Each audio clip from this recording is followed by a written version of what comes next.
et salut à toi, j'espère que tu vas bien. Aujourd'hui, on se retrouve dans un nouvel épisode du podcast Nourris ta santé. Et aujourd'hui, j'avais envie de parler du sel et de pourquoi est-ce que le sel est super important quand on fait du sport, mais aussi pour la population générale qui ne fait pas forcément beaucoup de sport dans la semaine. Et j'avais envie de mettre un accent sur ça puisque le sel, généralement, on en parle d'un point de vue négatif, on dit qu'on mange trop de sel. Et parfois, ça arrive que certaines personnes, et notamment des personnes qui font pas mal de sport, se mettent à manger très peu de sel, à se restreindre énormément, et le problème c'est que parfois elles se restreignent beaucoup trop, même si de base par exemple elles mangeaient trop de sel et qu'effectivement il fallait réduire. Le problème c'est que généralement les réductions se font trop drastiquement et par la suite c'est plutôt un problème de on n'a pas assez de sel, et c'est pour ça que je voulais expliquer de pourquoi est-ce que le sel c'est important pour justement le sport et la santé aussi de manière générale, et un petit peu t'expliquer tout ça en introduisant d'autres sujets que je pense je vais plutôt expliquer dans d'autres épisodes, c'est-à-dire tout ce qui est boisson d'effort, avec du sel, avec des sucres, j'en ai déjà parlé dans certains épisodes, mais là j'ai envie de refaire un épisode vraiment sur la stratégie un petit peu de comment faire ta boisson d'effort selon le sport que tu pratiques, selon le type de séance que tu fais, pour que tu puisses avoir une boisson d'effort adaptée à ta pratique, à ton intensité. Donc on démarre tout de suite. Alors déjà le sel, c'est important de comprendre qu'il y a sel et sodium, et ça il y a beaucoup de personnes qui confondent les deux. Quand on parle de sel et quand on dit qu'on mange trop de sel, généralement on parle vraiment du sodium. C'est-à-dire en fait que le sel c'est du chlorure de sodium. Alors c'est la forme classique de sel, c'est le sel de table qu'on connaît tous. Mais il y a aussi d'autres types de sel. Il y a le chlorure de potassium, il y en a plein. Il n'y a pas que le sodium. Mais généralement quand on parle de sel, c'est plutôt le chlorure de sodium, c'est lui qu'on trouve un petit peu partout. Alors évidemment il y a du chlorure de sodium qui est iodé, ça se fait de plus en plus dans les magasins, il y en a même certains qui sont fluorés, enfin bref. Mais en tout cas de base, ce qui est dans le sel et ce qui constitue le sel qu'on connaît tous et ce qui est principalement présent dans nos aliments, c'est vraiment le chlorure de sodium, c'est-à-dire du chlore, du chlorure et du sodium. Et justement c'est le sodium qui généralement pose problème, ou du moins c'est de celui-là qu'on parle quand on dit qu'on mange trop de choses, etc. Donc le sodium en fait, quand on en mange de trop, il faut savoir que le sodium représente 40%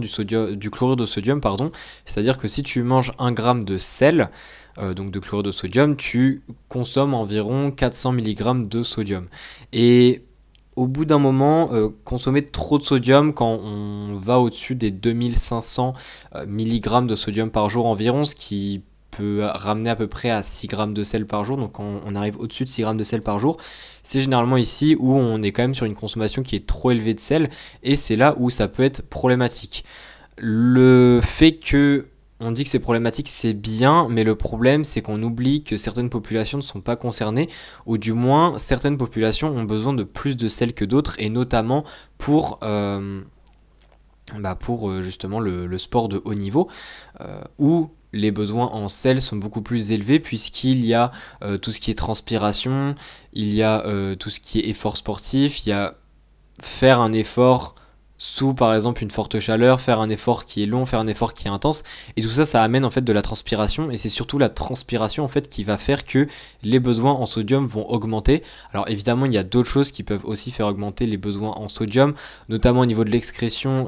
du corps, mais autre que via la sueur, mais ça ça peut être parfois certaines pathologies, mais je vais pas parler de ça ici. Ici je parle surtout du sport, et du coup ici ce qui nous intéresse c'est surtout tout ce qui est en fait sueur. Et il faut savoir que déjà par la sueur, il y a certains sportifs en 1 heure d'effort qui peuvent suer entre 0,5 et 2 litres de sueur. Et il faut savoir que dans cette sueur, en fait, on peut très vite retrouver, et on peut très vite parler de grammes de sodium d'extrait. Et c'est pour ça en fait qu'on peut très vite tomber dans un état qu'on appelle l'hyponatrémie, que je pense les personnes qui font des sports d'endurance connaissent très bien, qui est le fait qu'on n'a pas forcément pas assez d'eau dans le corps, mais par contre on n'a plus assez de sodium dans le sang, et ça fait en fait que vu qu'on n'a pas assez de sodium par rapport à l'eau qu'on a dans le corps, eh bien ça va créer des problèmes au niveau de l'équilibre hydrique du corps, et ça peut très vite mener à de gros symptômes, à de grosses répercussions aussi. C'est quelque chose qui est mortel si on n'agit pas comme il faut, et c'est pour ça que c'est super important de garder de bons taux de sodium, puisque si on a de mauvais taux de sodium et que derrière on fait quand même en sorte d'avoir une bonne hydratation, imaginons, eh bien ça va être encore un problème, puisque l'idée c'est de réaugmenter les taux de sodium pour que ça soit en équilibre avec tout ce qui est hydratation, tout ce qui est quantité d'eau qu'on a dans le corps, pour que notre organisme puisse bien fonctionner, puisque effectivement le sodium, lui, il joue un rôle clé dans tout ce qui est équilibre hydrique avec le potassium, c'est-à-dire que le sodium, généralement, on a tendance à dire qu'il retient l'eau dans le corps. C'est un petit peu vulgarisé, mais c'est l'idée qu'il faut retenir. Et c'est d'ailleurs ce qui se passe, parce que si par exemple tu es en hyponatrémie et que tu n'as pas assez de sodium dans le sang, eh bien même si tu as assez d'eau et que tu continues à boire de l'eau, etc., tant que tu n'as pas de nouveau de bon taux de sodium, en fait l'eau que tu vas boire en plus va être entre guillemets extraite très facilement du corps, et c'est comme si au final tu buvais pas. Donc c'est une forme de déshydratation, le fait de ne pas avoir assez de sodium, et c'est pour ça que c'est super important. Donc en plus de ça, le sodium a aussi des rôles dans tout ce qui est système nerveux, dans tout ce qui est transmission nerveuse, et ça c'est effectivement un grand rôle pour la performance sportive, puisque pour rappel il y a évidemment tout ce qui est contraction musculaire pour ce qui est du sport, mais évidemment la contraction musculaire, déjà il faut que ça passe au niveau nerveux, c'est-à-dire que si le signal nerveux n'est pas assez puissant pour que la contraction musculaire par la suite soit elle-même puissante, eh bien ça va pas fonctionner correctement, et c'est pour ça que le sodium a aussi un rôle là-dedans. Donc le sodium au final c'est quelque chose qu'il faut absolument pas négliger dans le sport, et surtout quand on fait pas mal de sport, ou alors quand l'environnement dans lequel on fait notre sport nous amène à encore plus suer que d'habitude. Il faut savoir qu'il y a des personnes qui suent déjà plus que d'autres, mais en plus de ça, si tu t'entraînes par exemple dehors, que c'est l'été, et que tu fais un effort très intense qui fait que tu transpires encore plus rapidement, c'est par exemple certains signes qui peuvent t'alerter déjà, juste en écoutant cet épisode, que tu es possiblement quelqu'un qui a besoin de beaucoup plus de sodium en fait que la moyenne des gens, et c'est pour ça que juste te limiter ou alors te restreindre en sel, c'est peut-être une mauvaise idée. Alors évidemment on peut pas connaître avec exactitude nos besoins en sodium, mais on peut quand même essayer de les estimer par rapport à justement nos séances de sport,